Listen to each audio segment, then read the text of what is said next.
환율이 급등했던 시기였던 2008년, 2011년과 2013년, 2016년, 2020년, 2022년 4월부터 2023년 8월 현재까지 환율 급등 시에 서울 아파트 평균 매매 가격은 하락했습니다. 15억 9,500만원의 최고가로 거래됐으며 최근 5월 실거래가는 2억 2천만원 하락한 13억 7,500만원으로. 안녕하세요. 데이터 과학으로 주택시장과 자산시장을 분석하는 엑슬리서치입니다. 이번 시간에는 언제 터질지 모르는 5가지 시한폭탄을 안고 있는 부동산 시장과 실물 경제의 현 주소를 심도 있게 진단하고 부동산 시장을 교란하는 세력과 잘못된 신호를 보내는 주체는 무엇인지 알아보도록 하겠습니다. 영상 시청 전에 구독과 좋아요, 알림 설정 부탁드립니다. 중국 경제가 디플레이션 우려와 경기 침체 위험으로 세계 경제에 충격을 초래할 우려가 제기되고 있습니다.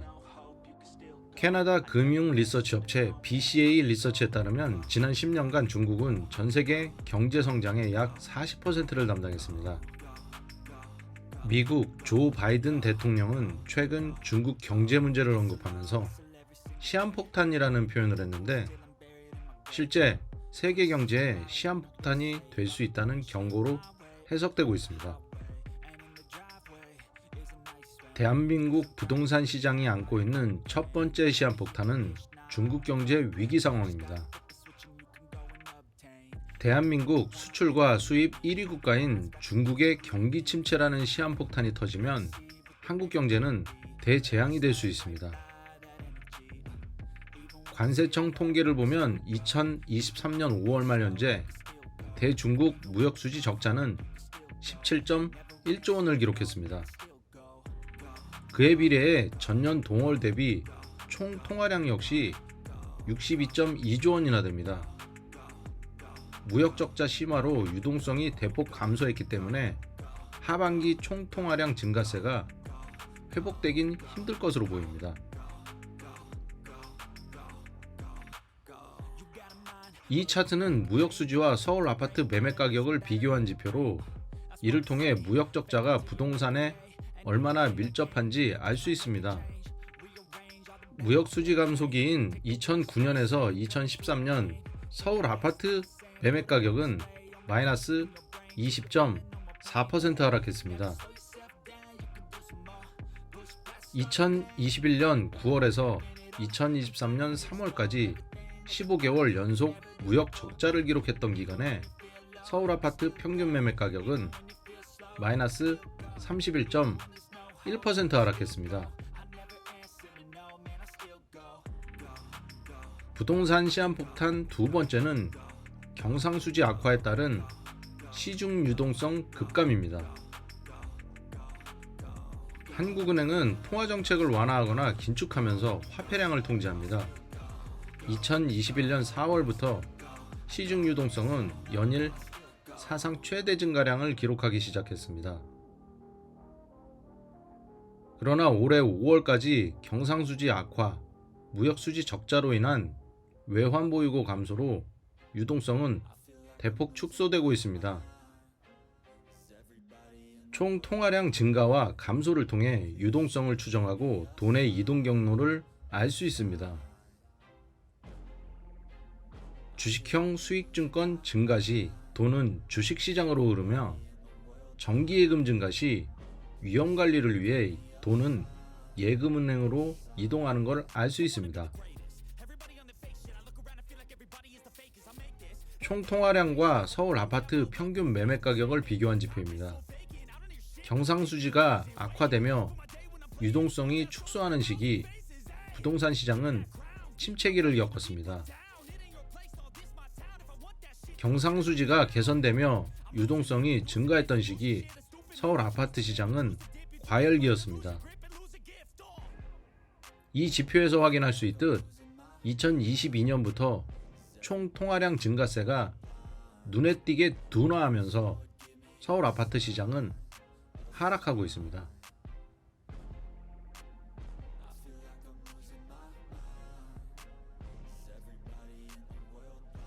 OECD가 2024년 한국 경제 성장률을 1.5% 하향 조정했지만 세계 경제 성장률 전망치는 상향했습니다. 2023년 10월경까지 무역수지 적자가 개선되지 않으면 2024년 대한민국 경제 침체가 확실시될 것이고, 그에 따라 한국 부동산 시장 역시 침체가 될 것입니다.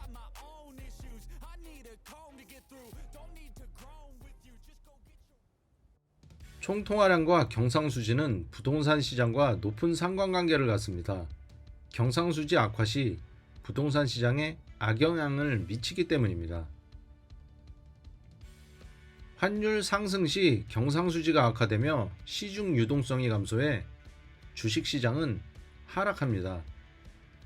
또한 환율이 올라가면 수입물가가 상승해 소비자 물가 또한 상승하며 시장금리가 동반 상승합니다. 금리 상승으로 가계의 실질소득이 감소하고 부동산 투자 수요와 실수요 모두 급감합니다. 이에 실물 경기 하락으로 기업과 상장 건설사 등이 자금 조달 금리가 올라 잠재되어 있는 부동산 PF 부실로 이어지며 건설사 부도 확대로 부동산 시장은 침체기에 진입합니다. 총 통화량과 경상수지를 비교한 차트입니다. 2022년 경상수지 감소폭은 전년 대비 마이너스 545억 달러로 집계됐습니다.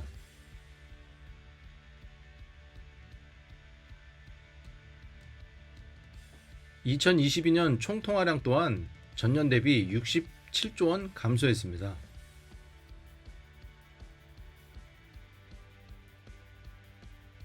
경상수지가 악화하면 시중 유동성 또한 감소합니다.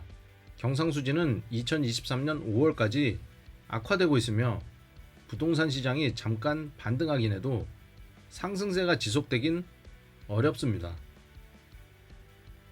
한국 부동산 시장이 안고 있는 시한폭탄 세 번째는 급등하고 있는 시장금리입니다.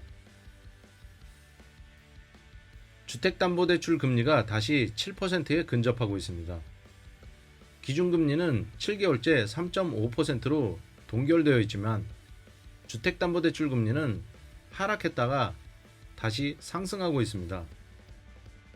주택담보대출보다 선행하는 지표인 시장금리에 대해 알아보겠습니다.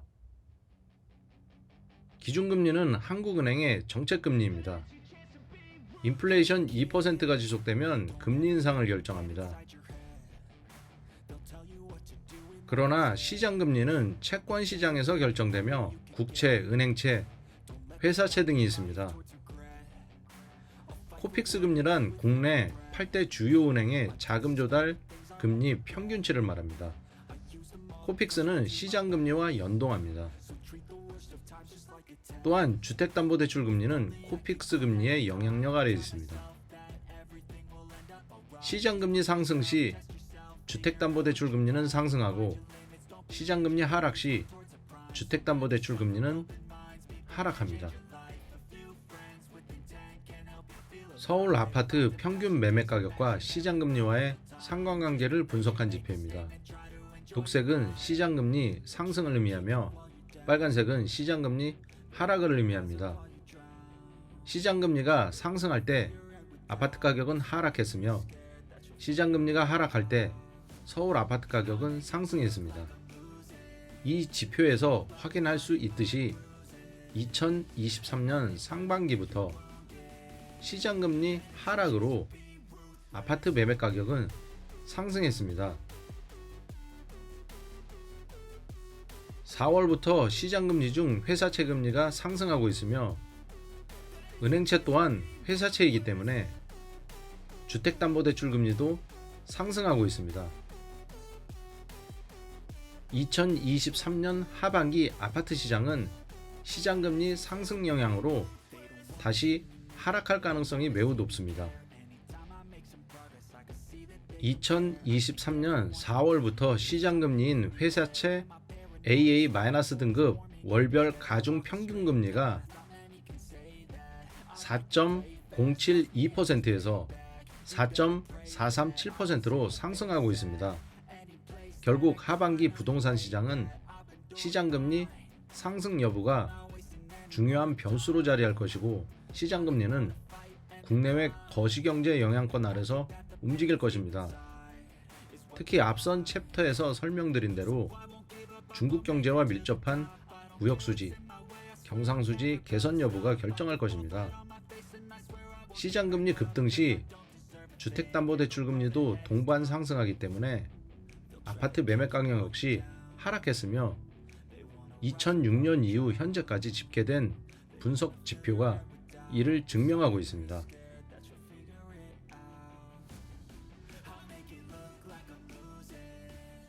네 번째 부동산 시장 시한폭탄은 급등하고 있는 원달러 환율입니다.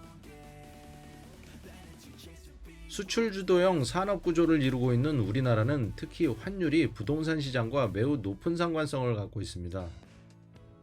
실물 경기가 악화되면 환율이 상승하는데, 2022년 2월부터 지속된 무역수지 악화로 월 가중평균 환율은 1,300원이 지속되고 있습니다. 환율이 상승하는 국면과 하락하는 국면에서 부동산 시장은 환율과 상호작용합니다. 저환율에서 환율이 상승하는 국면에 환율과 부동산의 상호작용 관계를 보면 다음과 같습니다. 환율 상승 국면에서는 달러 수요 증가로 달러가 해외로 유출되거나 수입 물가 급등으로 경상수지가 악화하며 무역 적자 폭이 늘어납니다. 그에 따라 시중 유동성은 감소하고 주식시장은 하락하며 시장금리가 상승해 물가 또한 높아집니다. 물가 상승으로 기준금리를 인상하면 결국 소비 여력이 감소해 실질 소득도 축소되기 때문에 부동산 매수세는 급감하며 부동산 침체는 계속됩니다.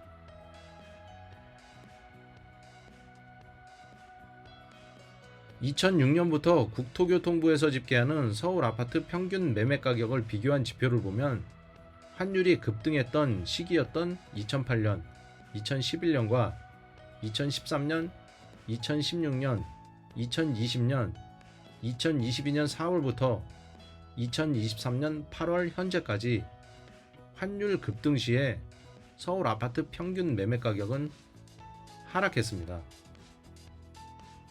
환율 상승 국면에서는 시장금리가 상승하고 소비자 물가가 동반 상승하며, 시장금리에서 소비자 물가를 뺀 실질 소득이 감소해 소비자의 구매력은 약화되기 때문에 수요 침체로 이어져 부동산 가격이 하락하는 것입니다.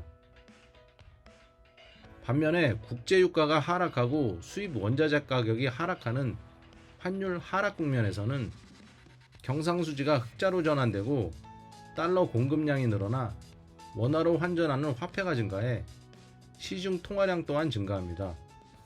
더군다나 외국인 투자 비중도 확대되어 종합주가 지수도 상승합니다. 그렇게 되면 시장금리는 하락하며 가계의 실질소득도 증가하고 경기가 회복 국면에 접어들어 아파트 매매 수요가 급증해 부동산 매매 가격이 상승합니다.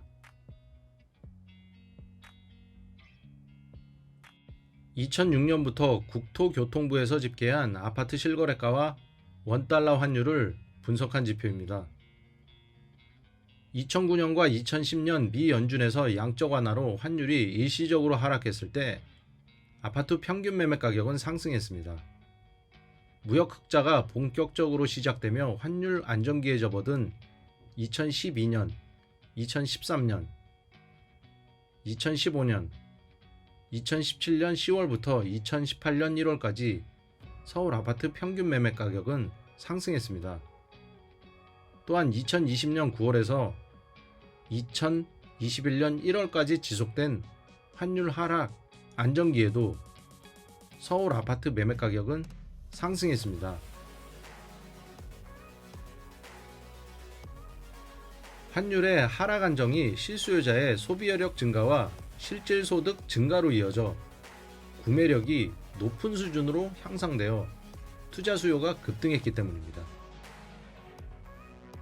2023년 7월 27일 미 연준은 연방 기금금리를 0.25% 인상했습니다. 현재 기준금리는 5.25에서 5.5%인데 2023년 9월 예정된 FOMC에서 0.25% 금리 인상이 결정될 경우 원달러 환율은 1,400원에 도달할 가능성이 높습니다. 환율이 급등하면 수출입 기업의 영업이익은 감소하고 무역 수지는 더욱 악화될 것입니다. 한국과 미국의 기준금리 격차가 2% 이상 지속되는 건 한국 경제에서 여태껏 겪어보지 못한 상황입니다. 원달러 환율이 불안정할 경우 국내 실물 경제 악화는 경제 전반의 침체로 확산될 수 있습니다. 무역 수지 적자도 심화될 것이 확실시되고 그럴 경우 부동산 시장은 현재의 일시적 반등이 무색하게 다시 급락할 것입니다. 환율 변동성이 확대되면 실물 경제는 더욱 위기 상황에 봉착합니다. 수출입 기업은 환율 변동성이 극단적으로 급등락하면 외화 매출 채권과 외화 물품 대금 결제 시 적절한 대응을 할 수 없기 때문에 단 한 번의 오판으로 수백억 원의 손실을 볼 수 있기 때문입니다. 환율이 단기간에 급락하면 수출 기업의 제품 가격 경쟁력이 경쟁 국가인 중국이나 대만, 일본에 비해 약화됩니다. 그렇게 되면 기업의 영업 마진이 줄어들어 기업 신용도가 하락합니다. 신용도 하락으로 자금 조달 금리는 상승하게 되어 한계 기업은 부도 위기에 직면합니다. 반면 환율이 단기간에 급등할 경우 수익 기업의 단기 외화 부채가 급증해 기업 재정 건전성이 악화됩니다. 환율 불안정성으로 인한 급등락은 실물 경제와 자산 시장, 특히 부동산 시장과 주식 시장에 큰 위협이 됩니다. 2008년 9월부터 12월까지 3개월간의 환율 폭등으로 인해 코스피 지수는 22% 급락했습니다. 2022년부터 지속된 무역 적자 확대로 인해 환율이 급등하며 서울 아파트 매매 시장은 5% 하락했으며 2022년 10월부터 2023년 1월까지 3개월 동안 환율 급락으로 서울 아파트 매매 가격은 마이너스 21% 하락했습니다. 최근 한 달간 환율 불안정성은 더욱 확대되고 있는데 2023년 7월 19일 1265원에서 8월 17일 1338원으로 한 달간 5.8%나 급등하고 있습니다. 원달러 환율은 달러 인덱스와 높은 상관관계를 갖습니다. 1998년 외환위기 당시 원달러 환율은 1805원까지 급등했습니다. 2001년 인터넷 기업 버블이 붕괴하면서 달러 인덱스는 120까지 급등했고 원달러 환율은 1104원에서 1295원까지 급등했습니다. 2008년 리만 브라더스 파산으로 글로벌 금융위기가 발생했을 때 달러 인덱스는 75에서 85로 급등했고 환율은 1567원까지 급등했습니다. 2022년 10월 달러 인덱스는 급등했으며 엎친 데 덮친 격으로 최장기간 무역 적자로 환율은 1445원까지 다시 급등했습니다. 2023년 1월부터 5월까지 대중 무역 적자는 17조 원으로 급증하며 환율은 또다시 불과 한 달 만에 1342원으로 5.5% 급등했습니다.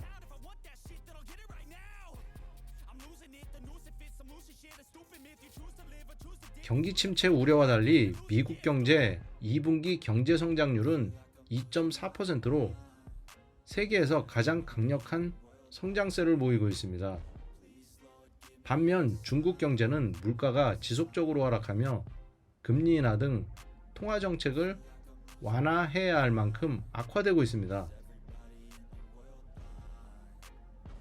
환율이 연말까지 1,300원에서 1350원대로 박스권에서 오르내릴 경우 90달러대의 고유가가 지속되며 무역 적자는 더욱 심화될 것이고 외환 보유고도 감소해 유동성은 더욱 축소될 것입니다.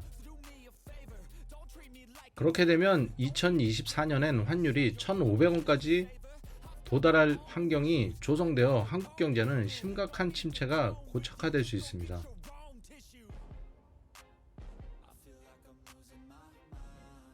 강달러로 무역 적자가 더욱 확대되고 원화 가치가 하락하면 시장 금리가 상승합니다. 부동산 시장 침체 지속으로 잠재해 있는 부동산 PF 부실이 현실화되면 건설사는 연쇄적으로 부도하며 부동산 시장은 큰 혼란에 빠질 것입니다.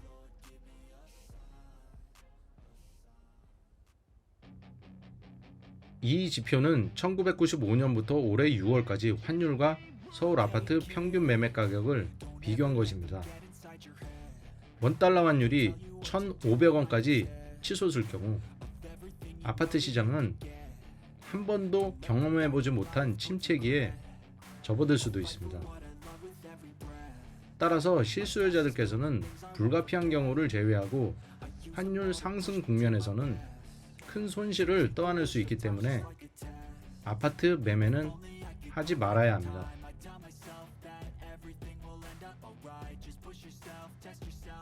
부동산 시장에 잠재해 있는 시한폭탄 다섯 번째는 부동산 PF 부실로 인한 금융권 전이 가능성입니다.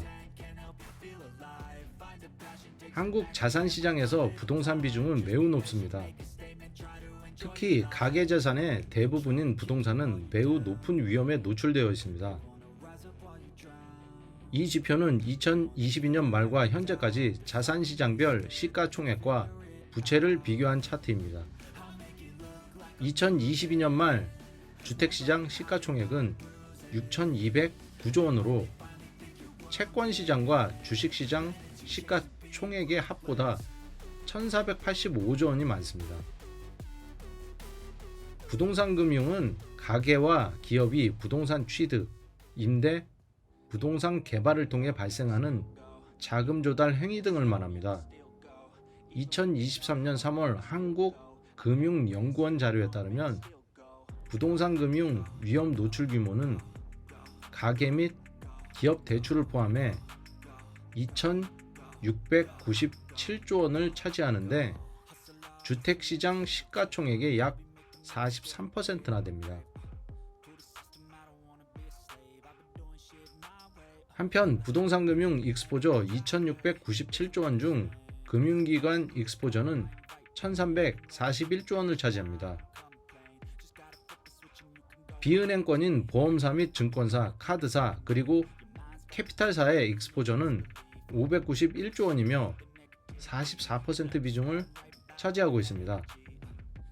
비은행권 부동산 금융 종류는 LTV 80%가량의 주택담보대출이나 상업용 부동산 담보대출, 개인사업자 대출 등이 있으며 대부분 고위험 대출로 구성되어 있습니다.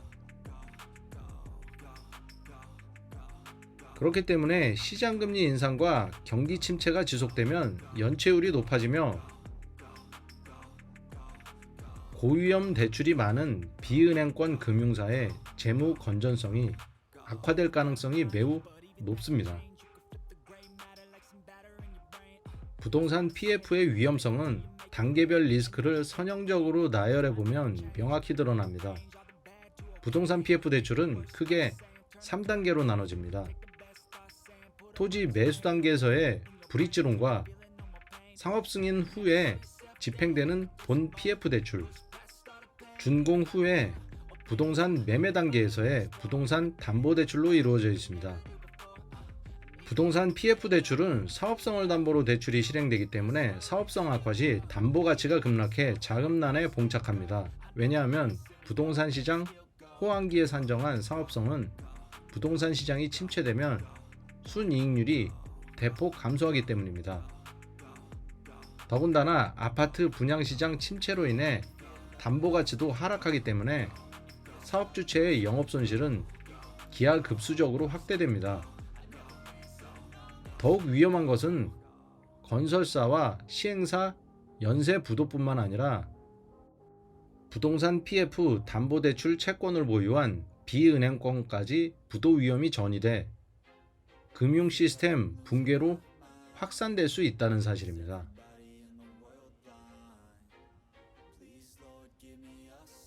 한국은행에서 2022년 9월 발표한 금융안정상황 보고서에 의하면 2022년 6월 말 부동산 PF 대출 잔액은 약 112조 원입니다. 특히 2013년 말 대비 2022년 6월 보험사 및 카드사의 부동산 PF 대출 증가율은 각각 보험사 659%, 카드사 888%로 폭등한 상황이기 때문에 부동산 침체가 계속되면 아파트 시장뿐만 아니라 주식시장, 채권시장, 실물경제 모두에게 큰 위험이 됩니다. 2022년 12월 통계청 가계금융복지조사에 의하면 한국 가계가 보유한 자산의 77.9%가 부동산 자산이기 때문에 지금까지 언급해드린 부동산 시장에 잠재한 5가지 위험 요소가 현실화될 경우 한국 경제의 가계와 기업이 속한 실물 경제는 붕괴 일보 직전까지 다다를 수 있습니다.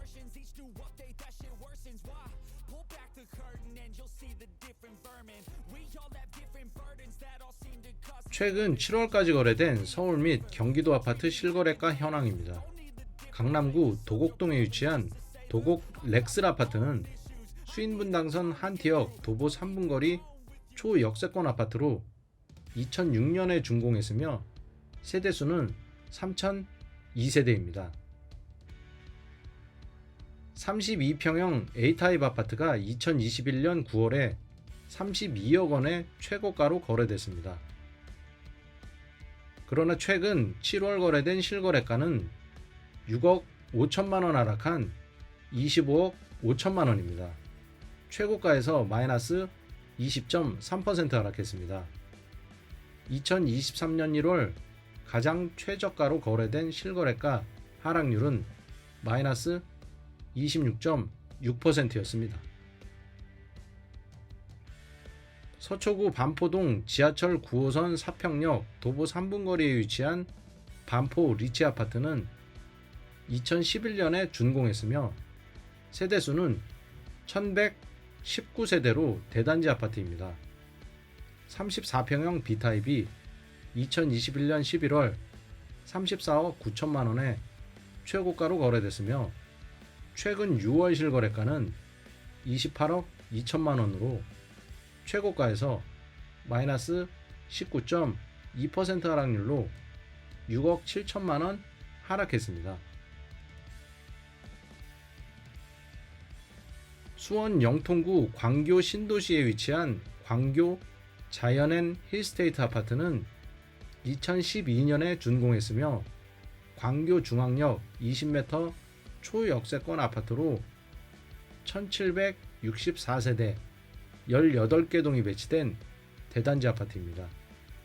33평형 F타입이 2021년 8월 15억 9,500만 원에 최고가로 거래됐으며 최근 5월 실거래가는 2억 2천만 원 하락한 13억 7,500만 원으로 최고가에서 마이너스 13.8% 하락했습니다.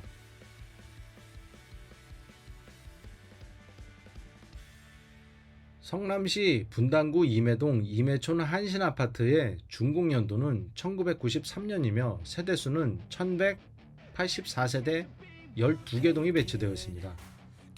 2022년 3월 거래된 실거래 최고가는 14억 6,500만 원이며 최근 7월 실거래가는 12억 4천만 원으로 2억 2,500만 원 하락했습니다. 직전 최고가 대비 하락률은 마이너스 15.4%입니다. 2020년에 준공한 과천 센트럴파크 아파트는 총 1317세대가 입주해 있습니다. 2021년 12월 거래된 21억 5천만 원이 실거래 최고가로 2023년 6월 거래된 최근 실거래가는 16억 2천만 원이었으며 5억 3천만 원 하락했습니다. 최고가 대비 하락률은 마이너스 24.7%를 기록했습니다.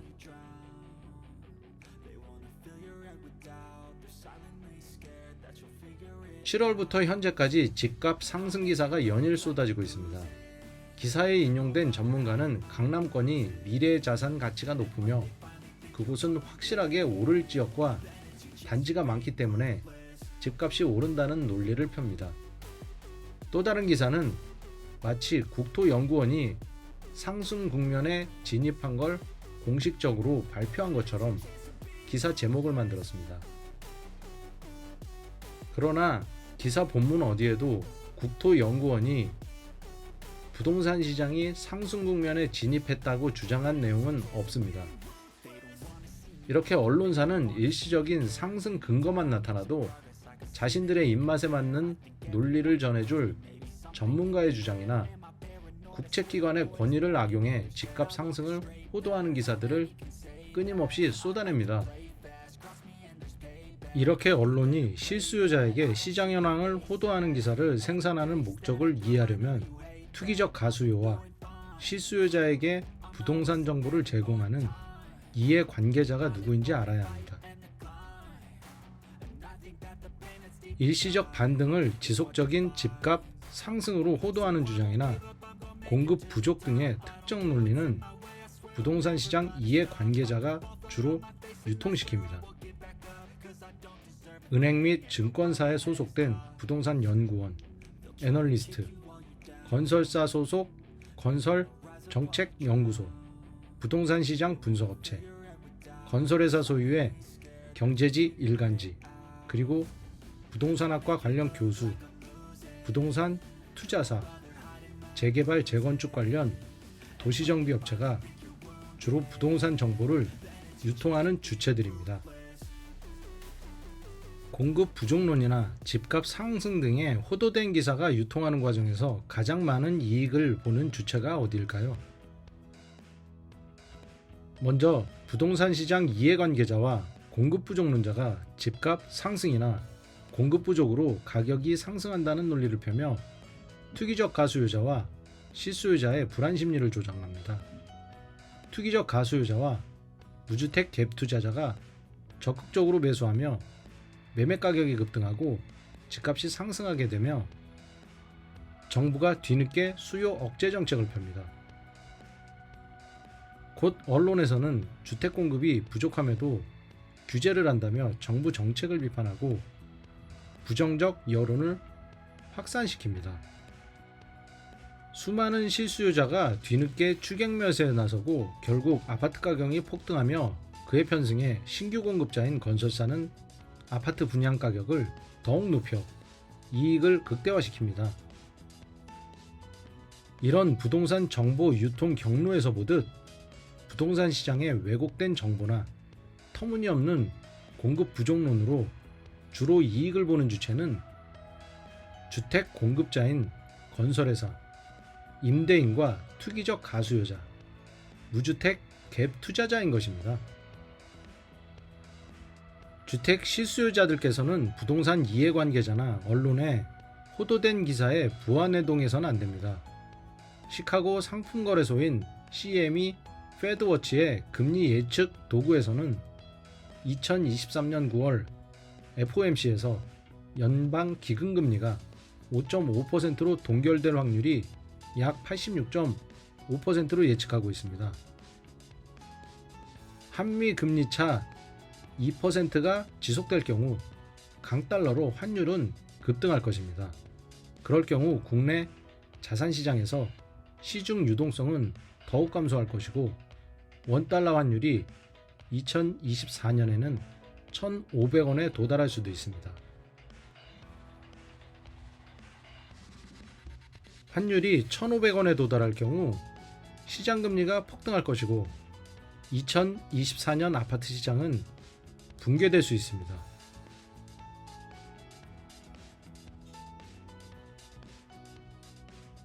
부동산 시장이 안정되기 위한 필수 조건은 인플레이션 1.5%에서 2%가 1년 이상 지속되어야 합니다. 덧붙여 환율이 안정되어야 합니다. 2026년에 인플레이션이 1.5에서 2%로 유지되며 무역수지 흑자폭이 대폭 증가하고 GDP 성장률이 2.5%에 도달할 경우 환율은 1,000원에서 1,100원으로 안정될 것이고 서울 부동산 시장은 정상적인 궤도에 오를 것입니다. 부동산 매수 시점은 바로 환율 하락과 안정 뉴스가 많아질 때입니다. 그러나 이런 여건이 만족되지 않을 경우 일부 전문가가 주장하는 것처럼 단순하게 기준금리를 인하하는 것만으로 집값이 상승 국면에 진입하지는 않습니다. 기준금리만 언급하거나 공급 부족론만 언급하는 극단적인 폭등주의자와 폭락주의자, 건설사 소유 언론사 모두를 경계하고 의심해야 합니다. 왜냐하면 장님 코끼리 만지기식으로 극히 일부 경제적 요소로 부동산 시장 전체를 조망하는 것은 어불성설이기 때문입니다. 실수요자는 부동산 시장과 상호작용하는 다음과 같은 요소를 숙지해 부동산 시장에 참여해야 합니다. 환율과 부동산 시장의 상호작용관계 숙지, 총 통화량의 이동 경로 파악, 인플레이션과 부동산 시장의 상관관계, 실물경제인 무역수지, 경상수지, 수요자의 실질 구매력, 시장금리, 지역 총생산 등입니다. 반면 왜곡된 정보에 오판하지 않으려면 시장을 교란하는 부정적인 노이즈가 무엇인지 끊임없이 검증해야 합니다. 부동산 시장 이해관계자와 건설사 간의 카르텔, 막대한 이익을 창출하는 건설사의 재건축, 재개발, 사업 수익 창출 방식, 투기적 가수요자가 매도 및 매수하는 지역을 지속적으로 모니터링하면 실수요자들께서는 적정 시점과 적정 가치에 맞게 부동산을 매매할 수 있을 것입니다. 이 영상이 도움이 되셨다면 구독과 좋아요, 알림 설정 부탁드립니다. 감사합니다.